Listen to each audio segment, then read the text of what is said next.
రిషి, వసు వాళ్ళు ఊరు వెళ్ళాక అక్కడున్న వాళ్ళంతా వసు ఫ్యామిలీ అంతా రిషితో చాలా గౌరవిస్తూ రెస్పెక్ట్‌ఫుల్‌గా మాట్లాడతారు. అప్పుడు వసు టాపిక్ వచ్చేసరికి వసు వాళ్ళ నానమ్మ అడుగుతుంది, "ఇంతకీ మా అల్లరి పిల్ల ఎక్కడ? పెళ్ళయ్యాక అసలు మమ్మల్ని మర్చిపోయింది. ఆ రోజు ఇక్కడికొచ్చి వెళ్ళిన దగ్గర నుంచి మాకొక్కసారి కూడా కాల్ చేయనే లేదు" అని వసు వాళ్ళ నానమ్మ అడిగేసరికి రిషి తన చెవులని నమ్మలేకపోతాడు. ఏంటి అసలు ఈవిడ ఏమంటుంది? ఈవిడ అడిగేది వసు గురించేనా? అమ్మమ్మ మీరేమంటున్నారు వసు అని రిషి మొదలుపెట్టేలోపే, రిషి అన్నట్టు ఇంతకీ మాకు గుడ్ న్యూస్ ఎప్పుడు చెప్తావు? నా సొంత మనవరాల మీద నాకు నమ్మకం లేదు కానీ నా మనవడి మీద నాకు నమ్మకం ఉంది. ఏంటి రిషి ఎప్పుడు ఇస్తావు మాకు ముని మనవళ్ళని? అలాగే నీకు చెప్తున్నాను, వసు అడిగిందల్లా ఇచ్చేసి గారం చేసేకు. ఇంక తను నీ మాట కూడా వినలేదంటే ఇంక మార్చడం ఎవ్వరి తరం కాదు. నువ్వు తనతో కొంచెం కఠినంగా ఉండాలి, అర్థమవుతుందా అని వసు వాళ్ళ నాన్నమ్మ చెప్తూ ఉంటే రిషి ఏమో అసలు వాళ్ళు ఏమంటున్నారు, వాళ్ళు ఎందుకు ఇలా ఉన్నారు, వసు ఇక్కడికి రాలేదా, మరైతే ఆ థింగర్ ఎక్కడుంది?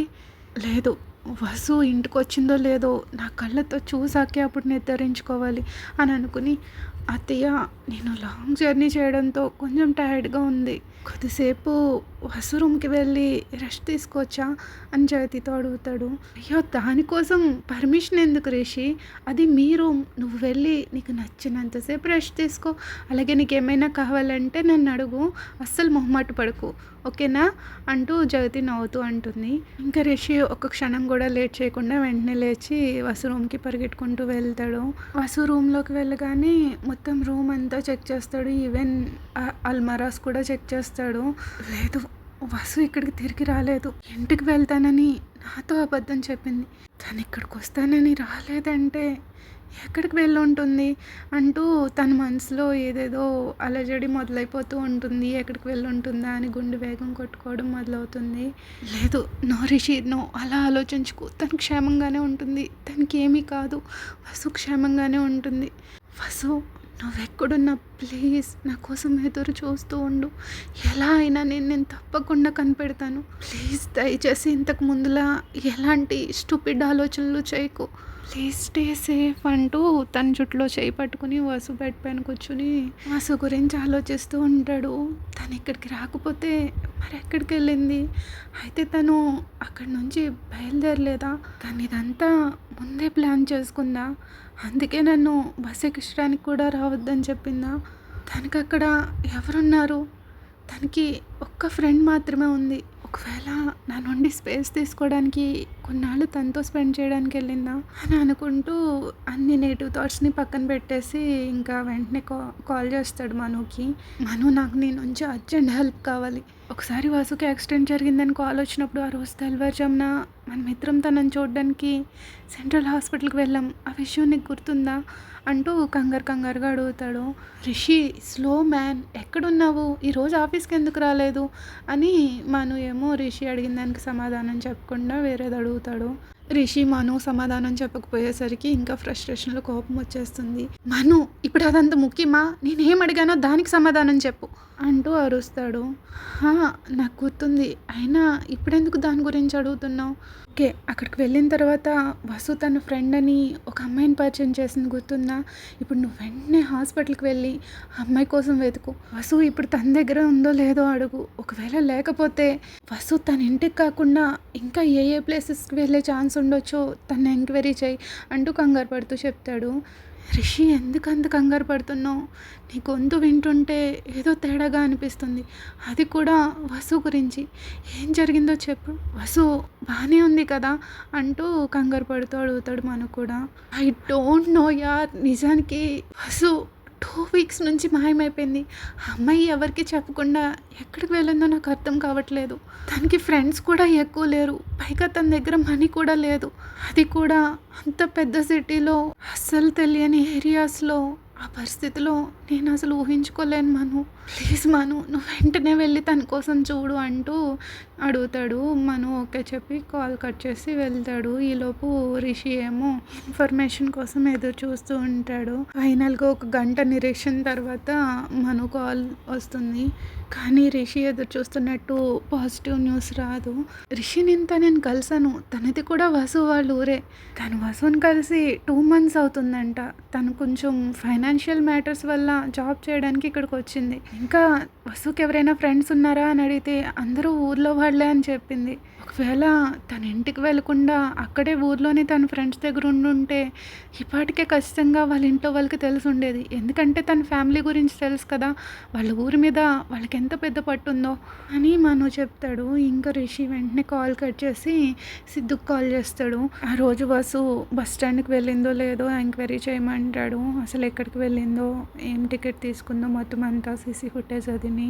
ఇప్పుడు రిషికి వెయిట్ చేయడం తప్ప వేరే దారి కనిపించదు. అసలు ఎక్కడని వెతకాలి, ప్రతి పాసిబిలిటీ ఉన్నవన్నీ ఎంక్వైరీ చేయడం మొదలు పెడతాడు.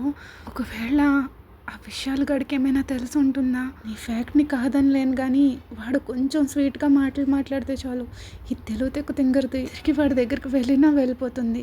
అయినా ఇప్పుడు వాడు జైల్లో ఉన్నాడు కదా, నా మీద పగ తీర్చుకోవడానికి తను వసుని నా నుంచి దాచిపెట్టాడా అని ఆ ఆలోచనతో వెంటనే రిషి కిందకి వెళ్ళి ఏదో సాక్ చెప్పేసి అక్కడ నుంచి వెంటనే తిరిగి సిటీకి బయలుదేరుతాడు.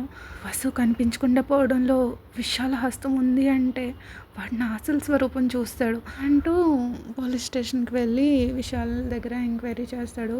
కానీ ఎలాంటి ఇన్ఫర్మేషన్ ఉండదు. వాడికి కూడా వసు గురించి ఏం తెలియదు. సిద్ధు చెప్పిన దాని ప్రకారం అయితే ఆ రోజు వసు అసలు బస్ స్టాండ్కే వెళ్ళలేదు, అలాగే ఏ బస్ కూడా ఎక్కలేదు.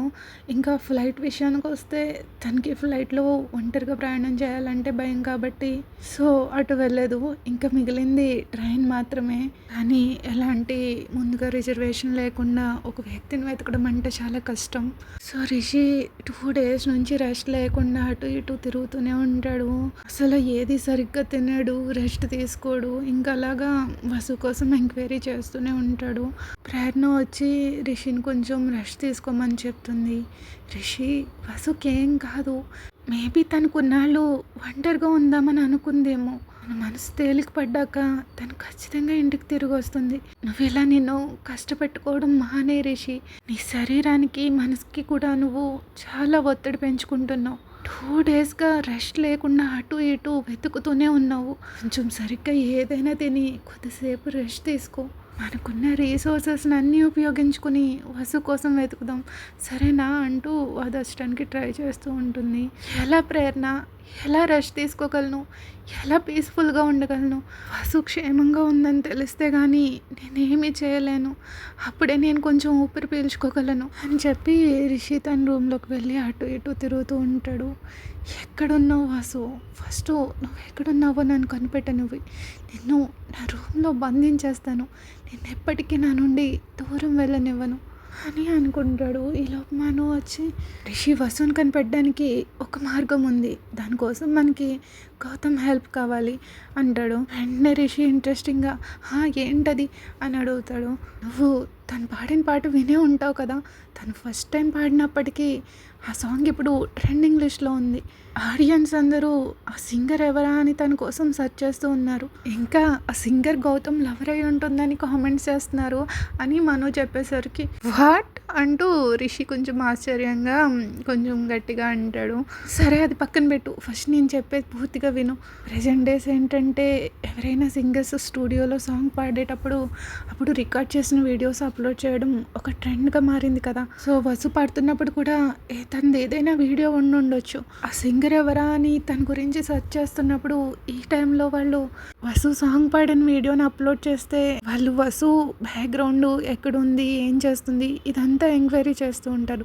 దాని ద్వారా మనం వసు ఎక్కడుందో ఈజీగా కనిపెట్టవచ్చు. రిషి వెంటనే ఈ ఐడియా బాగుంది అనుకుంటాడు. ఎందుకంటే వసు వీడియో రిలీజ్ చేస్తే ఈజీగా ట్రాక్ చేయవచ్చు. ఎవరికైనా కనిపించినా మీరు ఆ సింగర్ కదా అనేసి తన గురించి ఇక్కడ ఉంది అక్కడ ఉంది అని కామెంట్స్ చేస్తూ ఉంటారు. సో వసు కూడా ఎలాంటి పిచ్చి పని చేయదు. తను ఫేమస్ అవ్వడంతో ఎవరైనా చూస్తే తను వెంటనే గుర్తుపెట్టేస్తారు కాబట్టి ఎలాంటి తప్పుడు నిర్ణయాలు తీసుకోదానే భరోసా తన మనసు కనిపిస్తుంది. సో రిషి వెంటనే తన ఫ్రెండ్స్తో కలిసి గౌతమ్ స్టూడియోకి వెళ్తాడు తను కలవడానికి. ఇప్పుడు నా దగ్గర నుంచి వసు మిస్ అయిందని తెలిస్తే వాడు ఎలా రియాక్ట్ అవుతాడో నాకు తెలియదు, కానీ నా ఇర్రెస్పాన్సిబిలిటీకి ఖచ్చితంగా నన్ను ఎగతాళి చేస్తాడు. వాడు ఏదైనా అనుకోనివ్వండి, కానీ ఇప్పుడు నాకు వసు ముఖ్యం. వసు ఎక్కడుందో కనిపెట్టడమే నా ఫస్ట్ ప్రియారిటీ అని రిషి అనుకుంటాడు. Okay friends, that's it for today episode. మీకు కనుక ఈ ఎపిసోడ్ నచ్చితే లైక్ చేయడం మర్చిపోకండి. Thank you for listening. Please like, share, subscribe. Bye bye.